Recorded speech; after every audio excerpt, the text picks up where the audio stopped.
أعوذ بالله من الشيطان الرجيم. بسم الله الرحمن الرحيم. الحمد لله رب العالمين. الرحمن الرحيم. مالك يوم الدين. إياك نعبد وإياك نستعين. اهدنا الصراط المستقيم. صراط الذين أنعمت عليهم غير المغضوب عليهم ولا الضالين.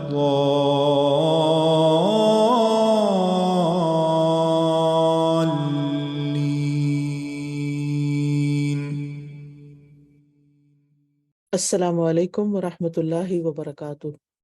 امید ہے آپ سب خیریت سے ہوں گے۔ تو انشاءاللہ آج ہم اپنا 7واں سبق شروع کریں گے۔ نحمدہ ونصلی علی رسولہ الکریم، اما بعد فاعوذ باللہ من الشیطان الرجیم، بسم اللہ الرحمن الرحیم۔ رب اشرح لی صدری ویسر لی امری واحلل عقدۃ من لسانی یفقہوا قولی۔ الحمد للہ علی افضالہ وواسع نعمائہ، نحمدہ ونشکرہ ومن کل ذنب نستغفرہ۔ ہر قسم کی حمد اللہ کے لیے ہے، اس کے احسانات پر اور اس کی وسیع نعمتوں پر ہم اس کی حمد کرتے ہیں اور اس کا شکر ادا کرتے ہیں، اور ہر قسم کے گناہ سے اس سے بخشش طلب کرتے ہیں۔ پچھلے سبق میں ہم نے پڑھا کہ اللہ سبحانہ وتعالیٰ نے قرآن کی تلاوت کرنے والوں اور اس پر عمل کرنے والوں کے لیے آگ سے نجات اور جنت میں داخلے کا وعدہ کیا ہے۔ پھر یہ کہ اس نے اپنے بندوں کو قرآن میں تدبر کی دعوت دی ہے کہ وہ دل کی گہرائیوں سے اس کتاب میں غور و فکر کریں۔ پھر یہ کہ جب وہ دوسرے لوگوں کو بھی سنیں کہ قرآن پڑھ رہا ہے کوئی، تو اس کو بھی غور سے سنیں، اور اس پر بھی اللہ تعالیٰ نے ان سے یعنی سننے والوں سے بھاری اجر کا یا اپنی رحمت کا وعدہ کیا ہے۔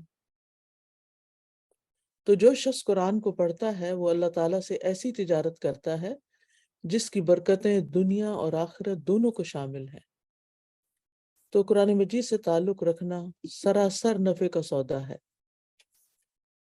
تو آج ہم انشاءاللہ پڑھیں گے قال محمد بن الحسین جمیع ما ذکرته وما سأذکره انشاء اللہ بیانہ فی کتاب اللہ عز وجل وسنت رسول اللہ صلی اللہ علیہ وسلم ومن قول صحابته رضی اللہ عنہم وسائر العلماء وأنا أذكر منه ما حضرني ذكره إن شاء الله تعالى واللہ الموفق فی ذلک۔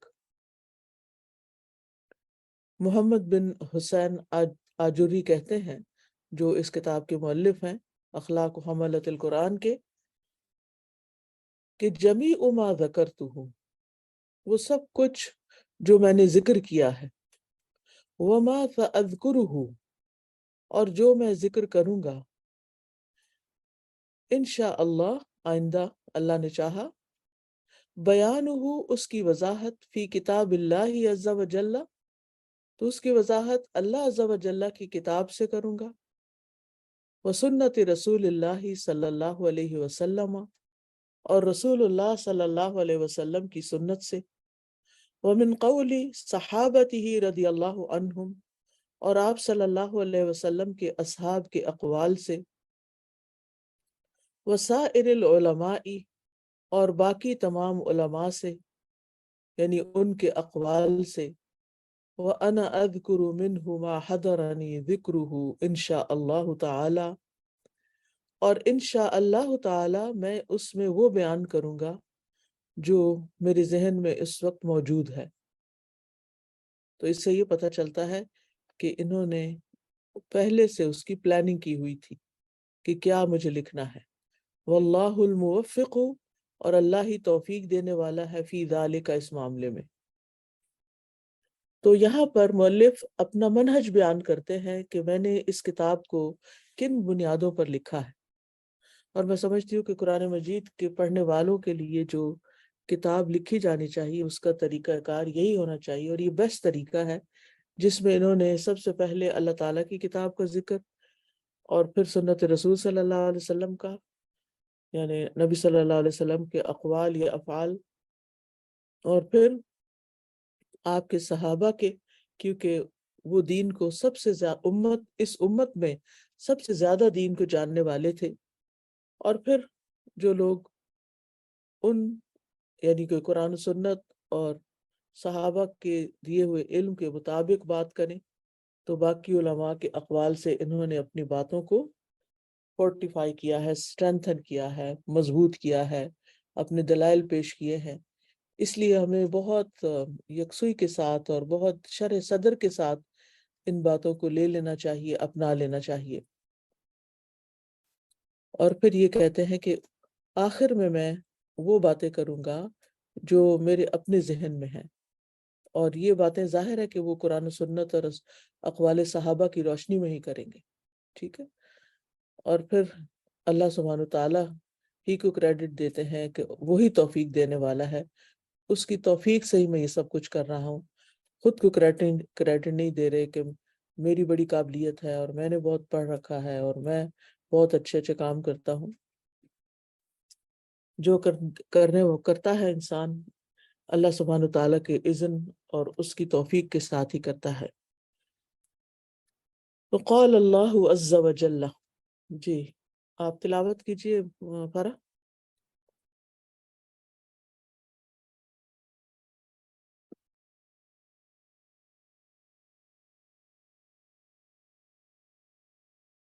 جی فرح تلاوت کیجئے.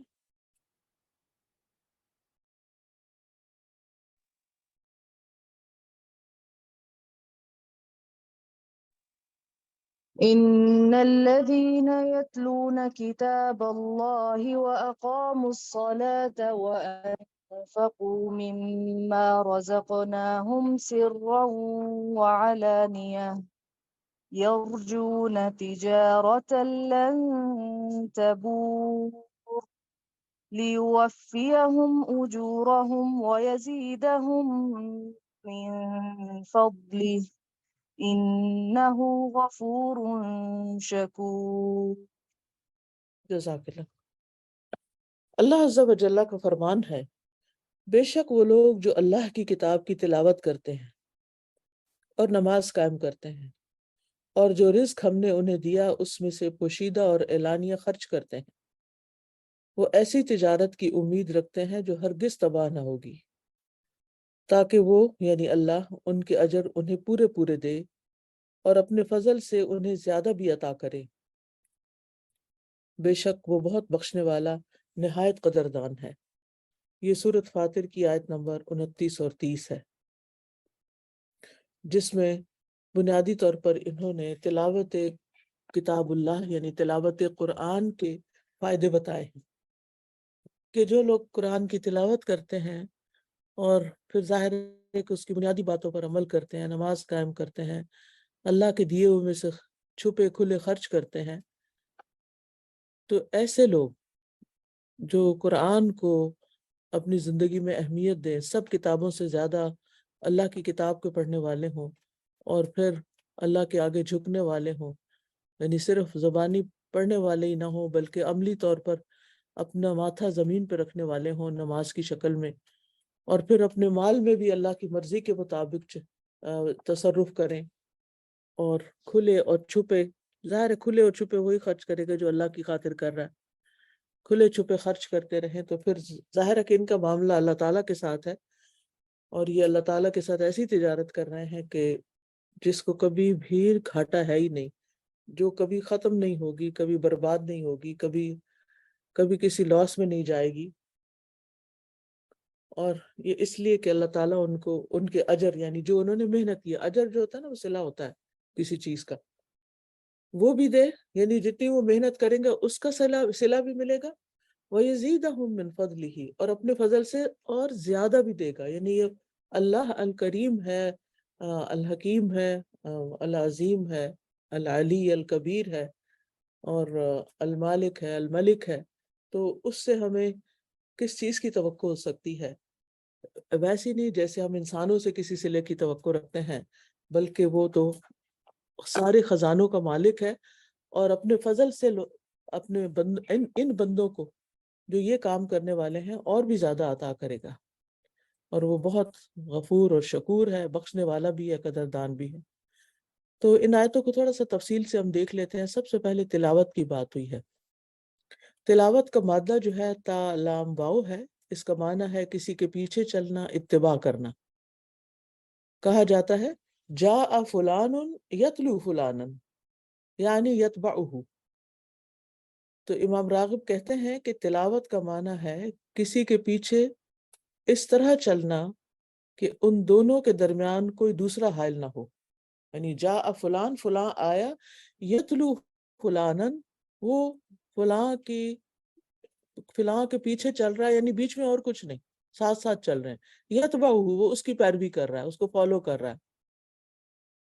امام راغب کہتے ہیں کہ یہ اتباع کبھی تو جسمانی طور پر ہوتا ہے اور کبھی کسی حکم کی اقتداء کے طور پر، یعنی حکم ماننے کے طور پر. ٹھیک ہے. اتباع دو طرح کا، ایک فزیکلی اور دوسرا حکم مان کر. یعنی بندہ بیٹھا اپنی جگہ پہ لیکن کر وہ رہا ہے جو کسی نے اسے کرنے کے لیے کہا ہے. تو یہ دونوں طرح کا اتباع ہوتا ہے. تو قرآن کریم کی تلاوت کرنے کی دو قسمیں ہیں. پہلی قسم ہے الفاظ کی تلاوت. اس سے مراد قرآن مجید کو ترتیل اور تجوید کے ساتھ بلا کسی کمی بیشی کے ویسے ہی پڑھنا جیسے اللہ تعالیٰ نے نازل کیا ہے. دوسرا ہے معنی کی تلاوت، اور یعنی معنوی تلاوت، لفظی تلاوت اور معنوی تلاوت. تو معنوی تلاوت کیا ہے؟ اس سے مراد قرآن کی اتباع کرنا ہے اور جو کچھ اس میں بیان ہوا ہے اس پر عمل کرنا ہے، اور اس میں جو متشابہ ہے اس پر ایمان لانا ہے. یعنی جو کرنے کا کام ہے وہ کرنے ہیں، جن سے روکا گیا ان سے رکنا ہے، اور جو باتیں متشابہات میں سے ہیں جن پر عمل نہیں ہو سکتا ان پر ایمان لانا ہے. تو ان الذین یتلون کتاب اللہ میں یہ دونوں قسمیں شامل ہیں. یعنی یہ لوگ قرآن کے الفاظ کی تلاوت بھی کرتے ہیں، اس کے احکامات پر بھی عمل کرتے ہیں، اور اس بات پر ایمان بھی رکھتے ہیں کہ سارے کا سارا قرآن سچائی اور خیر پر مبنی اور اس میں برکت ہے. وہ متشابہات کے پیچھے نہیں پڑتے، جیسا کہ کچھ لوگوں کا طریقہ ہے کہ وہ متشابہات کے پیچھے پڑ جاتے ہیں. تو اب وہ کسی نے مجھ سے سوال بھی کیا تھا اس بارے میں کہ ہم ایسے لوگوں کو کیسے اپروچ کریں جن کی اصل توجہ متشابہات پر ہے.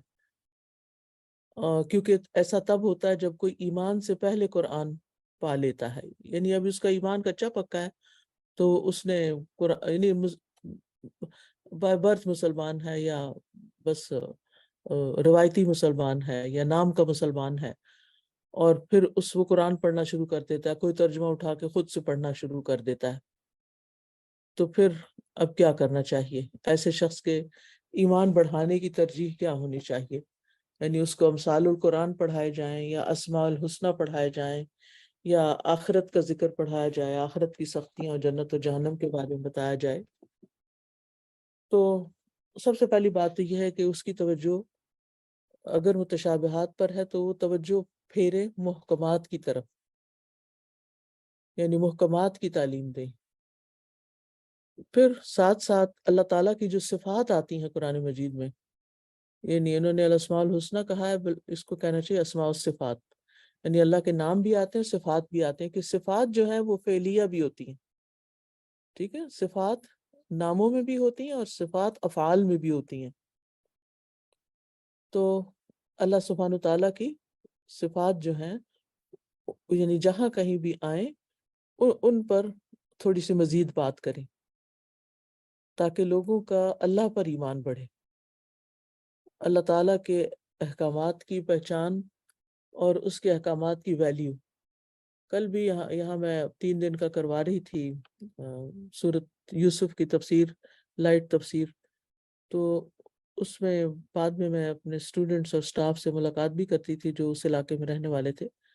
تو اس میں سے ایک ٹیچر نے بتایا، وہ ایک اسکول میں پڑھاتی ہیں، اسلامی اسکول ہے. تو کہنے لگی گریڈ 7 کو میں پڑھاتی ہوں، لیکن اکثریت بچیوں کی جو ہے وہ سمعنا و اطعنا نہیں جانتی.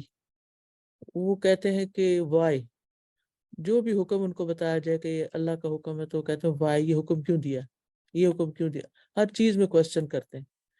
تو یہ تو خیر یہاں کے بچوں کا مزاج ہے کہ انہیں سکھایا یہی جاتا ہے کہ کسی بھی چیز کو آپ نے بلائنڈلی فالو نہیں کرنا، آپ نے ہر چیز کی دلیل مانگنی ہے.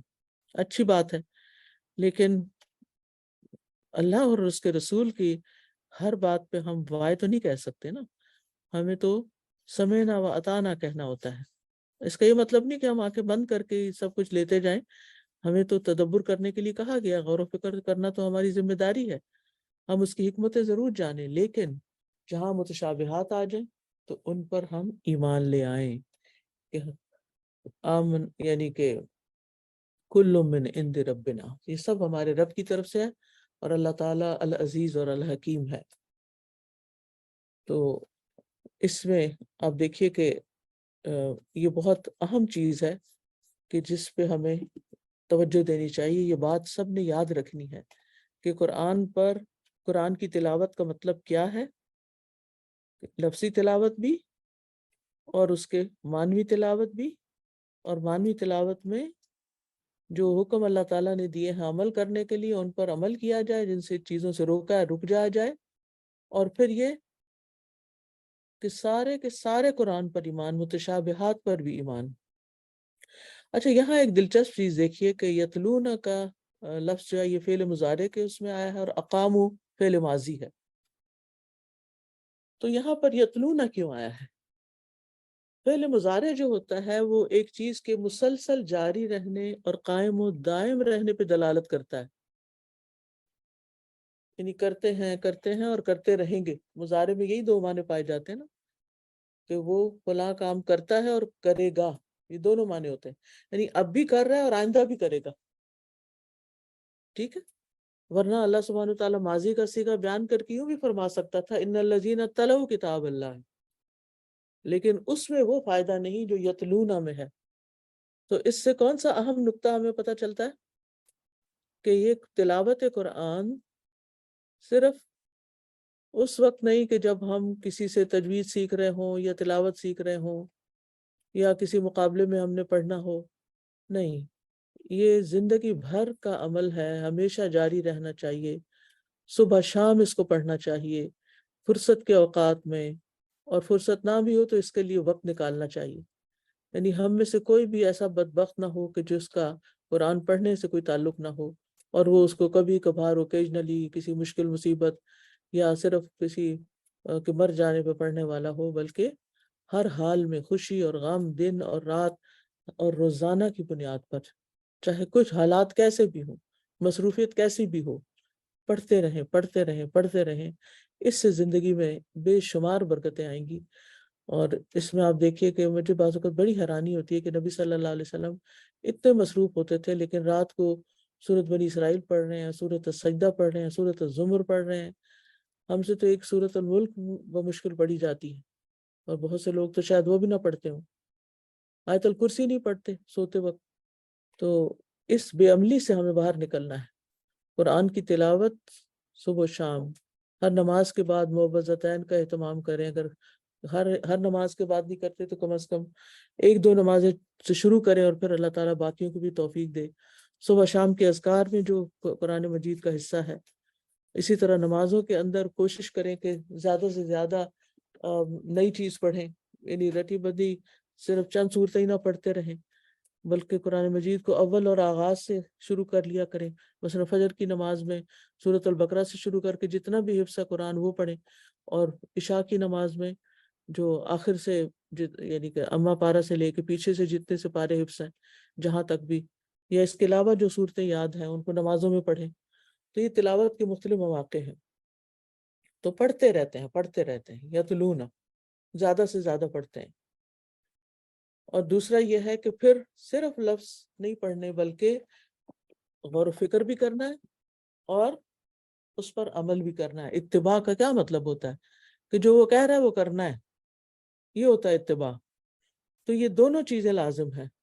اور اتباع کے لیے پھر یہ بھی سمجھ آنی چاہیے کہ قرآن کہہ کیا رہا ہے، اس لیے ترجمہ پڑھنا بھی لازم ہے. میں اس بات کو ہر جگہ دہرا رہی ہوں کہ لازماً جن بچوں کو آپ ناظرہ پڑھاتے ہیں ان کو ساتھ ساتھ بتائیں کہ یہ قرآن کہتا کیا ہے. ان ھذا القرآن یہدی الی الرشد فآمنا بہ. وہ جنوں کو قرآن سمجھ آیا تھا تو تبھی انہوں نے کہا کہ یہ تو رشد کی طرف بلا رہا ہے اور ہم اس پر ایمان لائے. تو لفظ قرآن مجید کے لفظ پڑھ کے بھی، تجوید پڑھ کے، ناظرہ ترتیل وغیرہ پڑھ کے صرف وہی فائدہ اٹھائے گا نا کہ جو کہے گا کہ یہدی الی الرشد، جس کو یہ سمجھ آئے گی کہ قرآن رشد کی طرف بلا رہا ہے، ہدایت کی طرف بلا رہا ہے. فآمنا بہ، تو ہم اس پر ایمان لے آئے. تو ایمان اسی وقت مکمل ہوتا ہے جب ہمیں سمجھ آئے کہ یہ قرآن کیا کہتا ہے. دوسرا کام جو اس آیت میں بتایا گیا ہے وہ اقام الصلاۃ، نماز قائم کی انہوں نے. نماز تلاوت کے بعد یعنی عمومی بات کر کے خصوصی بات کی گئی نماز کی، کہ خاص طور پر نماز پڑھتے ہیں جو دین کا ستون ہے، ہمارے لیے روشنی ہے، برہان ہے، ایمان کا میزان ہے، اور اسلام کی دعوت کی صداقت کی علامت ہے کہ ہم جو دعویٰ کرتے ہیں کہ ہم مسلمان ہیں تو یہ ہمارا دعویٰ اسی وقت سچا ہوتا ہے جب ہم اس پر یعنی عملی ثبوت دیتے ہیں. یعنی زبان سے کوئی کہتا بھی رہے کہ نہیں میں مسلمان ہوں لیکن نماز کا وقت آئے تو نماز نہ پڑھے، نماز میں چوری کرے، تو ظاہر ہے وہ کس قسم کا مسلمان ہے. مسلمان کا تو مطلب ہی فرما بردار ہوتا ہے، اسلام کا مطلب فرما بردار ہی ہوتا ہے. وَلَهُ أَسْلَمَ مَنْ فِي السَّمَاوَاتِ وَالْأَرْضِ، سارے کے سارے آسمان و زمین والے اسلام لائے ہوئے، یعنی فرما بردار ہیں اللہ کے آگے مطیع ہیں، اللہ کے آگے سر جھکاتے ہیں. اور اس کی عملی صورت جو ہے وہ نماز ہے. اور نماز قائم کرنے کے لفظ آتا ہے ہمیشہ، تو اس کا کیا مطلب ہے؟ نماز کو وقت کی پابندی کے ساتھ ادا کرنا، نماز کی شرائط، آداب اور ارکان کا خیال رکھنا، اور خشوع و خضوع کے ساتھ نماز پڑھنا. یہ تین چیزیں جو ہیں یہ نماز قائم کرنے میں آتی ہیں. اور نماز کو قائم کرنے کے لیے ماضی کا لفظ آیا ہے، اور ماضی جو ہے وہ گزرے ہوئے زمانے پر، یعنی گویا کہ وہ یہ کام کر چکا. ٹھیک ہے نا؟ تو پہلے اللہ تعالیٰ نے اس کام کو بیان کیا جو زیادہ ہوتا ہے، بار بار ہوتا ہے، یعنی تلاوت. ٹھیک ہے؟ اور یہاں یہ نقطہ ملتا ہے اللہ کی بندیوں کہ تلاوت قرآن نماز کی بنسبت زیادہ کی جاتی ہے، کیونکہ نماز کے اندر بھی قرآن کی تلاوت ہوتی ہے اور نماز کے علاوہ بھی ہر وقت قرات ہوتی ہے. ٹھیک؟ اور نماز تو 5 وقت ہوتی ہے، اور کوئی اللہ کا خاص بندہ تو وہ اشراق اور تہجد بھی پڑھ لیتا ہے. تو یہ سعادت اللہ کے ولیوں کو ہی نصیب ہوتی ہے. لیکن آپ دیکھیے کہ ان دو لفظوں کا فرق، یتلون اور اقام. تو پھر ہمیں کتنا زیادہ قرآن کو پڑھنا چاہیے. یعنی نمازیں 5 وقت ہیں تو اس کا مطلب ہے کہ قرآن اس سے بھی زیادہ اوقات میں پڑھنا چاہیے. اور تیسری چیز وَأَنفَقُوا مِمَّا رَزَقْنَاهُمْ سِرًّا وَعَلَانِيَةً، اور انہوں نے خرچ کیا اس میں سے جو ہم نے انہیں رزق دیا ہے، چھپا کے بھی اور دکھا کے بھی، علانیہ بھی. ٹھیک ہے؟ یہاں بھی ماضی کا صیغہ آیا. اور حال کسی کا بتانے کے لیے ماضی کا صیغہ جب آتا ہے نا تو اس کا معنی ہوتا ہے کہ وہ کام کر چکا، اس نے تو لازمی کر ہی لیا، ہو گیا، ڈن، جسے ہم کہتے ہیں نا ڈن، ہو گیا. یعنی ایسا کرتے ہی کرتے ہیں، ان کی زندگیوں میں یہ لازمی چیز ہے. لہٰذا کانشیسلی ہر روز کانشیسلی کچھ نہ کچھ صدقہ ضرور کیا کریں. اور ہمارے دین میں تو آپ کو معلوم ہے کہ صدقہ جو ہے وہ اس کی بہت ڈیفینیشن بہت وسیع ہے. یہاں پر رزق کی بات آ رہی ہے نا. ٹھیک ہے؟ تو رزق میں ہر وہ چیز شامل ہوتی ہے جو اللہ نے آپ کو دی ہوئی ہے، مال، متاع، سامان، صلاحیت، علم، کچھ بھی. ٹھیک ہے؟ تو یہ اس میں سے آپ یعنی مالی صدقات، اس میں سب سے پہلے تو مال ہی آئے گا. ٹھیک ہے؟ کیونکہ مال جو ہے اس کا خرچ کرنا زیادہ مشکل کام ہوتا ہے بنسبت اور چیزوں کے. لیکن اس کے علاوہ بھی اگر آپ کے پاس مال نہیں ہے تو آپ اگر کوئی ہنر آتا ہے تو آپ دوسرے کو وہ سکھا دیں، کسی کی مدد کر دیں، کسی کے کام میں ہاتھ بٹا دیں، کسی کو کچھ کھانے کے لیے دے دیں، یعنی کچھ بھی، کوئی بھی نیکی جو ہے، کل معروف ان صدقہ، ہر نیکی کا کام صدقہ شمار ہوتا ہے. حتیٰ کہ گھر والوں کو کھلانا پلانا، گھر والوں کے کام کرنا. ایک شوہر اپنی بیوی کو اگر ایک پانی کا گلاس پلاتا ہے تو وہ بھی اس کے لیے صدقہ لکھا جاتا ہے.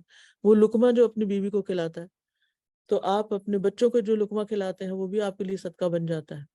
تو کانشیسلی صدقہ کرنا ہوتا ہے. تو پیچھے آپ دیکھیں کہ زبان کا عمل، ان الذین یتلون کتاب اللہ، جوارح کا عمل و اقام الصلاۃ، اور مالی عبادات یا جو بھی اللہ نے آپ کو صلاحیتیں دی ہیں ان کا خرچ کرنا. وَأَنفَقُوا مِمَّا رَزَقْنَاهُمْ سِرًّا وَعَلَانِيَةً، سرًّا وعلانیہ کہہ کے ہر حال میں خرچ کرنے کی بات کی گئی ہے، یعنی رات اور دن چھپا کے، پوشیدہ طریقے سے، ظاہری طریقے سے، حسب ضرورت اور مصلحت کے تحت خرچ کرتے رہتے ہیں. اور بعض کے نزدیک پوشیدہ صدقات سے مراد نفلی صدقات ہیں اور اعلانیہ سے مراد فرض صدقات، زکوٰۃ وغیرہ ہے. یرجون تجارتا لن تبور، یہ ایسی تجارت کی امید رکھتے ہیں کہ جسے کبھی بھی برباد نہیں ہونا. یعنی ان کی تجارت جو ہے وہ ہر طرح کے خسارے سے اور نقصان سے پاک ہے. تبور کا لفظ ہے نا، یہ بوار سے ہے، دار البوار بھی آپ نے قرآن میں پڑھا ہوگا، جس کا معنی ہوتا ہے ضائع ہو جانا. ٹھیک ہے، تو جن لوگوں کی یہ مذکورہ صفات ہیں وہ ایسی تجارت کی امیدوار ہیں جس میں کبھی خسارہ ہونا ہی نہیں. اور یہاں لفظ یرجون کا لفظ استعمال ہوا ہے. یرجون کا لفظ رجا سے ہے. تو رجا میں اشارہ ہے کہ مومن امید اور خوف کے درمیان رہتا ہے، یعنی اسے یہ امید ہوتی ہے کہ اللہ تعالیٰ اس کا عمل قبول کر لے گا، اور خوف بھی ہوتا ہے کہ شاید قبول نہ ہو. تو انسان اگر کوئی عمل کرتا ہے تو اس کو ثواب کی امید بھی رکھنی چاہیے اور اللہ سے ڈرنا بھی چاہیے. لیکن جو لوگ کہتے ہیں نا کہ نرجو رحمت اللہ، ہم بس اللہ کی رحمت کی امید رکھتے ہیں اور پھر عمل ہی نہیں کرتے، تو یہ ایسی تمنا ہے کہ جو انسان کو فائدہ نہیں دے گی. ایمان صرف تمناؤں کا نام نہیں، لیس الایمان بالتمنی ولا بالتحلی. ٹھیک ہے، تو ایمان ما وقر فی القلب وصدقہ العمل، ایمان وہ چیز ہوتی ہے جو دل میں ٹھہر جاتا ہے اور عمل کے ذریعے ظاہر ہوتا ہے، عمل اس کی تصدیق کرتا ہے. ایمان کیا؟ ما وقر فی القلب، جو دل کے اندر قرار پکڑ جائے، جم جائے، بس راسخ ہو جائے، اور عمل اس کی تصدیق کر دے. تو مومن جو ہے وہ اپنے نیک عمل پر امید تو کر سکتا ہے، یقین نہیں کر سکتا کہ میرا یہ عمل مجھے ضرور بخشوا دے گا، اس اجر کا ثواب ہمیں یقینی ملے گا، یعنی شک میں بھی نہیں پڑنا. اور ویسے بھی آپ دیکھیں کہ مکمل مغفرت اور بخشش تو کسی انسان کے بھی صرف اس کے عمل سے نہیں ہوتی.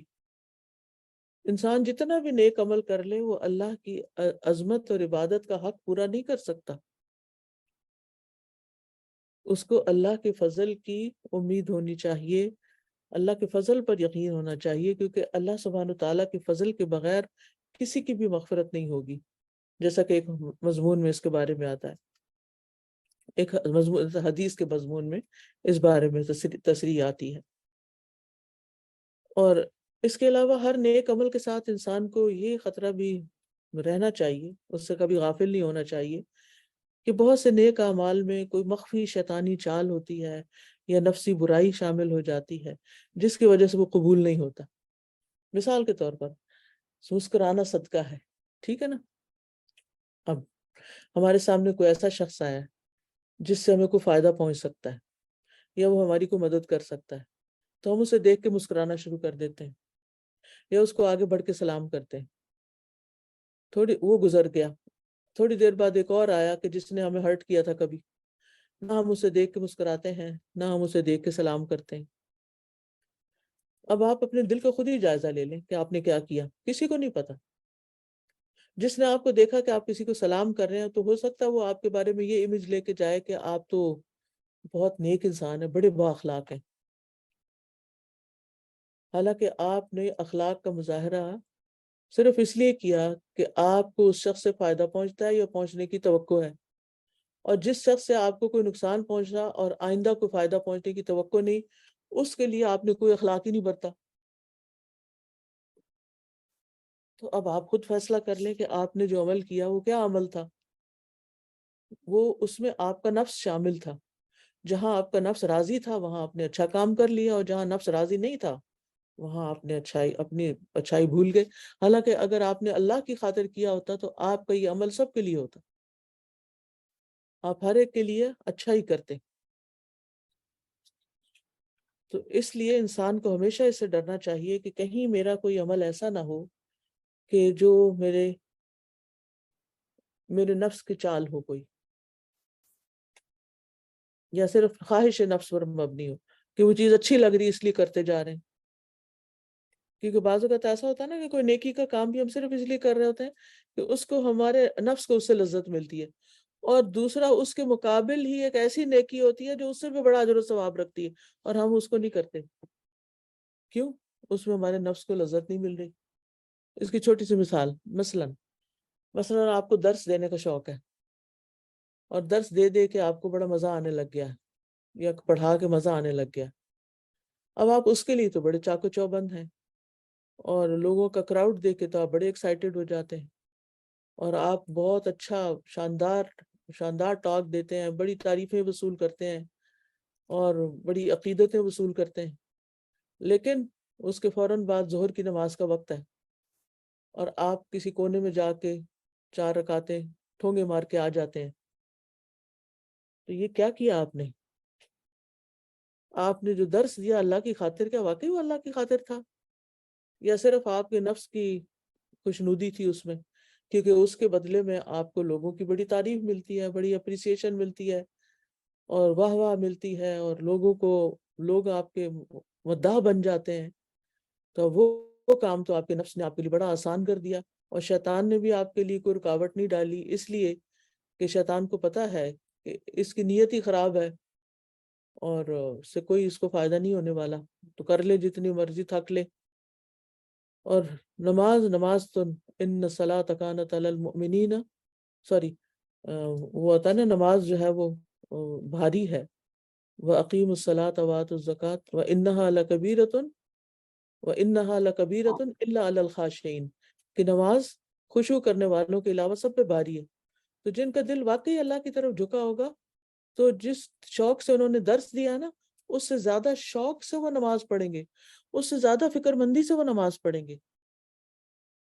کیونکہ اعمال میں اوپر آپ نے دیکھا کہ تلاوت قرآن کے بعد سب سے افضل عمل کیا بتایا جا رہا ہے یہاں پر؟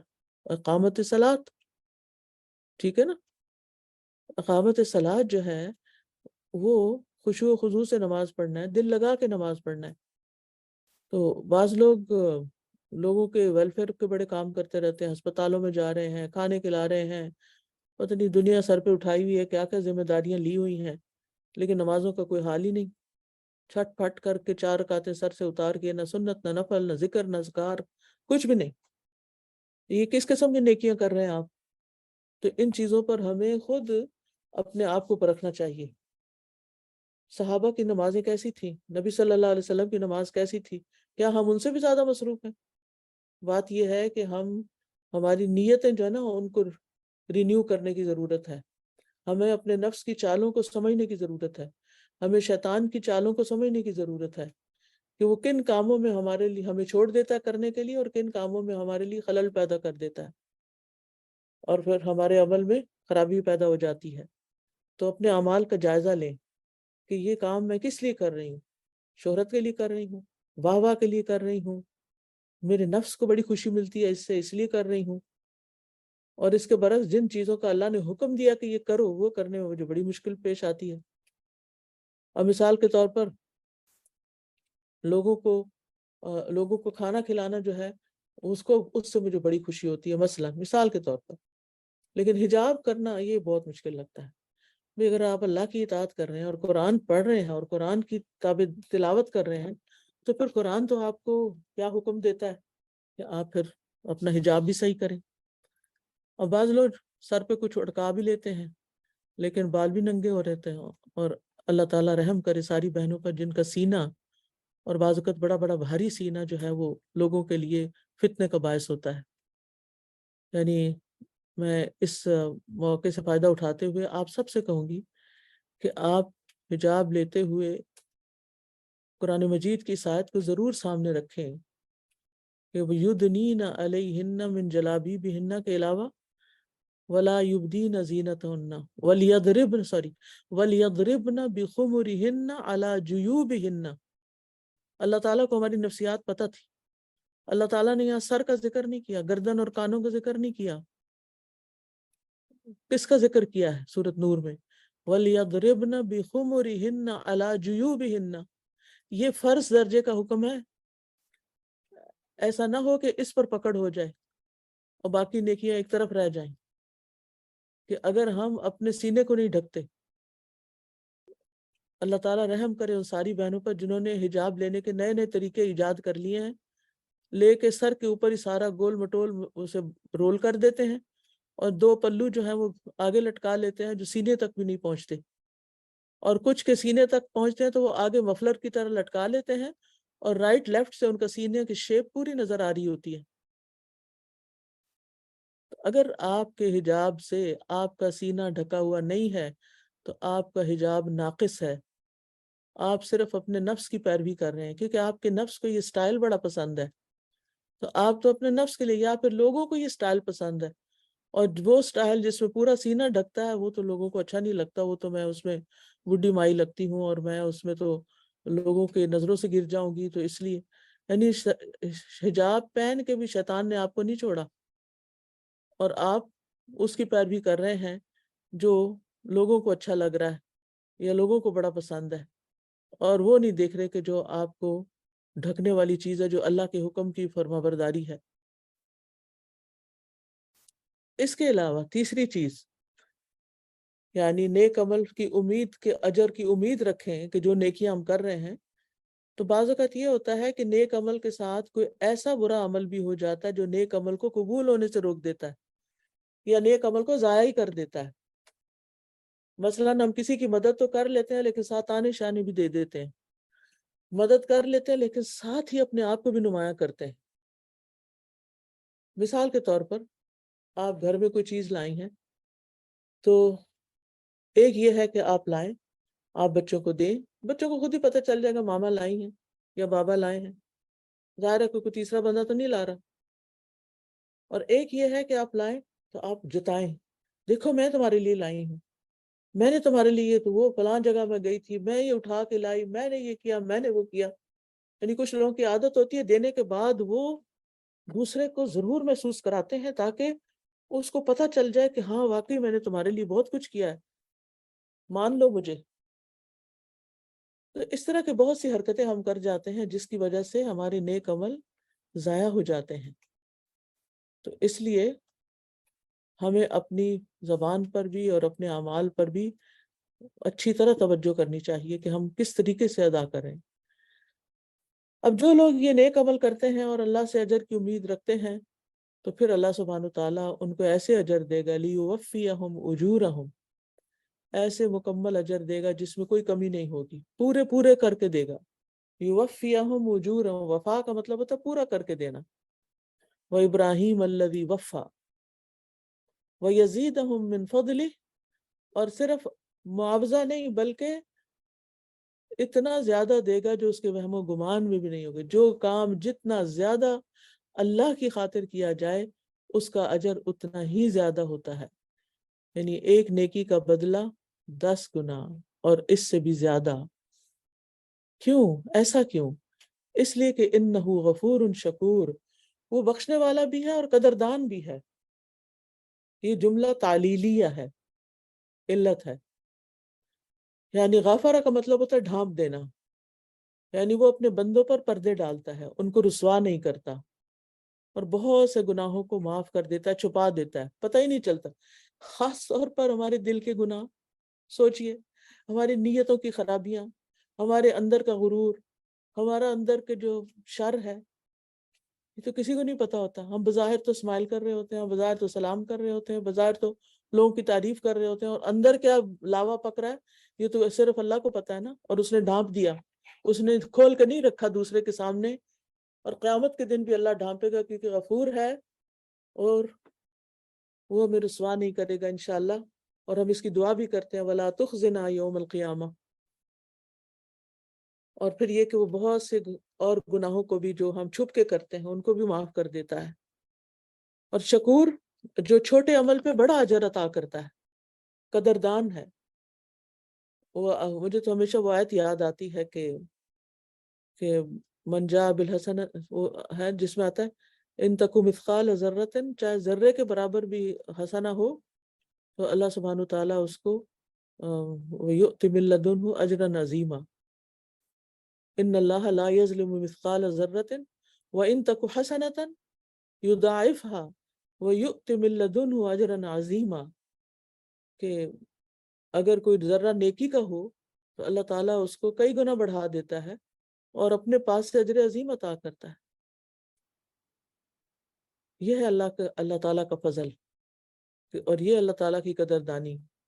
حدیث میں آتا ہے کہ ایک شخص کہیں جا رہا تھا, اس نے راستے میں ایک کانٹوں بھری ٹہنی دیکھی, تو اس نے اسے راستے سے دور کر دیا, ٹہنی کو ہٹا دیا کہ لوگوں کو تکلیف نہ ہو. چنانچہ اللہ تعالیٰ نے اس کی قدردانی کی اور اس کو بخش دیا. اس کا یہ عمل جو کوئی نہیں دیکھ رہا تھا, صرف اللہ دیکھ رہا تھا, اور وہ بندوں کا درد اس کے دل میں تھا کہ کوئی اس سے الجھ نہ جائے, تکلیف نہ پائے, کانٹا اندر نہ چلا جائے اس کے پاؤں میں. تو اللہ تعالیٰ نے اس کے اندر کے اس جذبے کو اور اس معمولی سے ظاہر کے چھوٹے سے عمل کو بھی قبول کر لیا. اور وہ حدیث بھی یاد ہوگی کہ ایک شخص کہیں جا رہا تھا تو اسے سخت پیاس لگی, وہ ایک کنویں میں اترا, اس میں سے پانی پیا, پھر باہر آیا تو دیکھا کہ کتا ہانپ رہا ہے اور پیاس کی شدت کی وجہ سے کیچڑ چاٹ رہا ہے. تو اس نے کہا یہ بھی اس وقت ایسی پیاس میں مبتلا جیسے مجھے لگی ہوئی تھی. لہٰذا وہ پھر کنویں میں اترا, موزے میں پانی بھرا اور اسے منہ سے پکڑ کر اوپر آیا اور کتے کو پانی پلایا. تو اللہ تعالیٰ نے اس کی قدردانی کی اور اس کو بھی بخش دیا. تو اس لیے کتنا ضروری ہے کہ ہم ایسے اعمال کریں کہ جس سے ہماری بخشش ہو جائے, اور چھوٹے سے عمل کو بھی معمولی نہ سمجھے. اور ان دونوں کاموں میں آپ دیکھیں, یہ جو دو مثالیں میں نے حدیث سے آپ کو دی ہیں نا شکور کی, ان دونوں میں آپ دیکھیں کہ یہ دل کا احساس اور نیت اور اللہ کی خاطر کام کرنا ہے. اب یہاں پر بھی کنویں کے پاس بھی لگتا کوئی اور نہیں تھا, اسی لیے وہ شخص خود دوبارہ اترتا ہے اور جا کے پانی لے کے آتا ہے, ورنہ کوئی اور آتا اور اس کے پاس ڈول ڈالنے کے لیے ہوتا اور وہ نکال لیتا پانی میں. اور اس طرح کانٹے ہٹانے والا بھی ایسا ہی تھا. تو ان آیات سے جو باتیں ہمیں پتہ چلتی ہیں, نمبر ایک یہ کہ تلاوت قرآن کا بہت بڑا اجر ہے, اس کا ثواب بھی ہے. یعنی آپ اگر تدبر کے بغیر بھی پڑھتے ہیں, تلاوت کرتے ہیں, تو اس سے آپ کو ثواب ملتا ہے. لیکن لازم ہے کہ آپ اس کے معنی بھی جانیں اور اس پر عمل بھی کریں, کیونکہ تلاوت میں دونوں چیزیں آتی ہیں. پھر نماز قائم کرنے کی اہمیت ہے, جو اس کے آداب, ارکان اور شروط کے ساتھ ادا ہوگی تو اجر کبیر ملے گا. پھر اللہ کے راستے میں خرچ کرنے کی فضیلت ہے, جو سامنے بھی کر سکتے ہیں اچھی نیت کے ساتھ اور چھپا کے بھی کر سکتے ہیں. اور یہ سوچ کے کرنا چاہیے کہ یہ میرا تو کوئی کمال نہیں, تو مجھے اللہ نے دیا, اگر وہ نہ دیتا تو میں کسی کو دینے کے قابل ہی کب تھی. ہم بندوں پہ احسان جتانا شروع کر دیتے ہیں نا, لیکن اللہ کا احسان بھول جاتے ہیں. دراصل تو یہ اللہ کا احسان ہوتا ہے نا ہم پر کہ وہ ہمیں دیتا ہے, تو ہم دینے کے قابل ہوتے ہیں. ورنہ ہمارے پاس کیا تھا, ہم ماں کے پیٹ سے کیا لے کے پیدا ہوئے تھے. پھر یہ کہ یہ اللہ سے تجارت کے طریقے ہیں 3, اور اللہ سے تجارت بہترین نفع پاتی ہے جس میں کوئی نقصان نہیں ہوتا. اور پھر یہ کہ اللہ سبحانہ تعالیٰ اس مومن کو کامل اجر بھی دے گا جس نے اچھی طرح عمل کیا, اور اپنے فضل سے زیادہ بھی دے گا. اور چھٹی بات یہ کہ جنت میں اللہ کے فضل اور رحمت سے ہی داخلہ ملتا ہے, اس لیے اللہ کا فضل اور رحمت مانگتے رہنا چاہیے. اور پھر یہ کہ اللہ تعالیٰ بہت بخشنے والا, بہت قدردان ہے, بڑے بڑے گناہوں کو معاف کر دیتا ہے, لغزشوں کو معاف کر دیتا ہے, قلیل عمل پہ بھی ثواب دیتا ہے. اور جب بندہ اچھی طرح اطاعت کرتا ہے تو اس کی قدر کرتا ہے اور اس کو ثواب دیتا ہے. توبہ قبول کرتا ہے، توبہ کرتا ہے تو معاف کر دیتا ہے. تو بندہ اچھے عمل پر اللہ تعالیٰ کی طرف سے قدردانی پاتا ہے، اور توبہ کے ذریعے اللہ تعالیٰ کی طرف سے گناہوں کی بخشش حاصل کرتا ہے. تو اللہ تعالیٰ ہمیں اس کی توفیق دے. نیکسٹ ٹائم انشاءاللہ ہم اگلی آیت سے شروع کریں گے. پچھلی دفعہ ایک اور سوال بھی آیا تھا، اس کا جواب دیتی ہوں. یہ کہتی ہیں کہ بنیادی طور پر بچپن میں انہوں نے ایک کتاب پڑھی تھی، قرآنی کہانیوں کی تصویری کتاب، جس میں نوح علیہ السلام کے زمانے کے سیلاب کا ذکر کیا گیا تھا. تو تب سے ان کے دل میں شک تھا کہ کیا سیلاب پوری دنیا تک پہنچا، یا کشتی میں کون سے جانور سوار تھے، کیا ہر قسم کے جانور تھے. تو اس واقعے سے متعلق مزید معلومات کہاں سے حاصل کر سکتے ہیں؟ اور وہ کہتی ہے مجھے امید ہے کہ یہ متشابہات میں سے نہیں. اس کا جواب یہ ہے کہ ہمیں قرآن و سنت میں نوح علیہ السلام کا واقعہ جتنا آتا ہے اتنے پر ہی اکتفا کرنا چاہیے.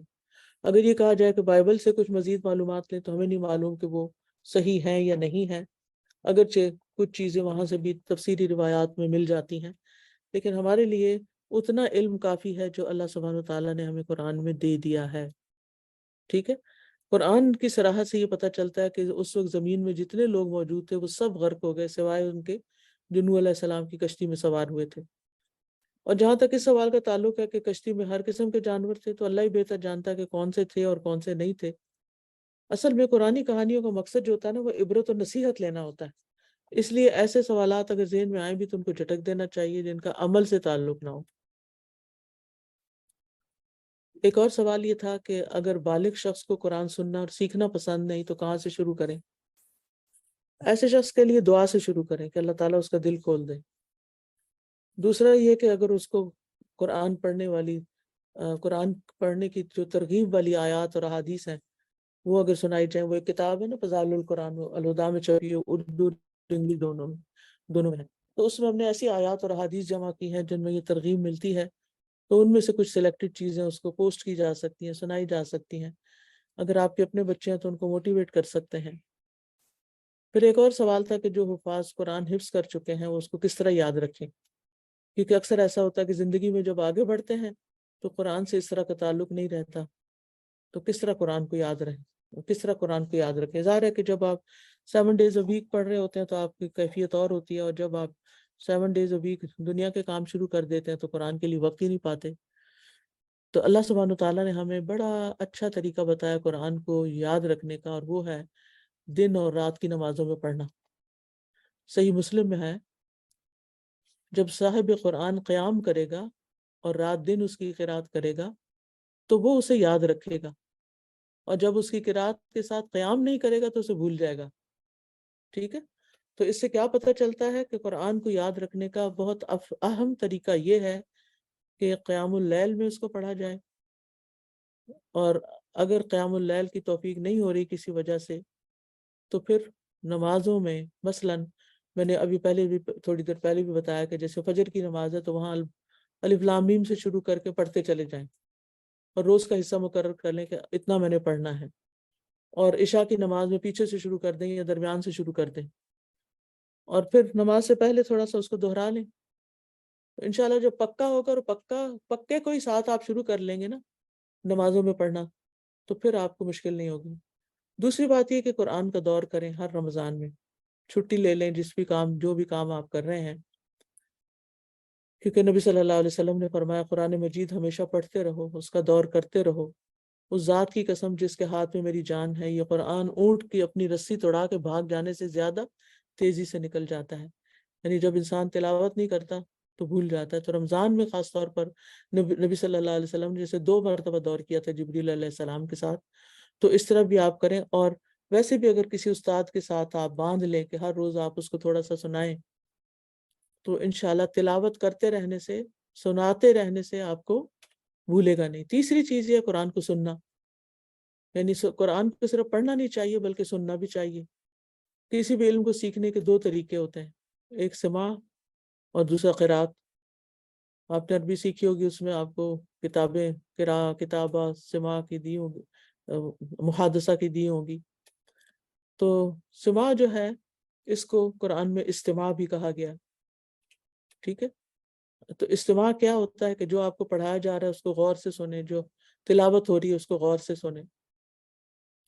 غور سے سننے کا مطلب یہ کہ ساتھ ساتھ خود نہ پڑھیں. جیسے جبریل علیہ السلام آپ کو قرآن سناتے تھے تو آپ پھر ساتھ پڑھنا شروع ہو گئے تھے، تو اللہ تعالیٰ فرماتے ہیں لا تحرک به لسانک لتعجل به ان علینا جمعہ وقرآنہ فاذا قرأناہ فاتبع قرآنہ ثم ان علینا بیانہ. یعنی آپ قرآن کے ساتھ زبان کو حرکت نہیں دیجیے کہ آپ جلدی یاد کر سکیں. تو اللہ تعالیٰ نے نبی صلی اللہ علیہ وسلم کو منع کر دیا کہ جب جبریل آپ کو سنائے تو آپ ساتھ پڑھے نہیں بلکہ غور سے سنیں. اور پھر دوسرا یہ کہ فَإِذَا قَرَأْنَاهُ فَاتَّبِعْ قُرْآنَ، جب ہم اسے پڑھ چکے تو پڑھنے کی پیروی کیجیے. تو پھر اصل بات یہ ہے کہ ہم سنتے بھی کم ہیں اور پڑھتے بھی کم ہیں. جب ہم قرآن کو پڑھتے نہیں زیادہ اور زیادہ سنتے نہیں تو پھر قرآن بھولنے لگتا ہے.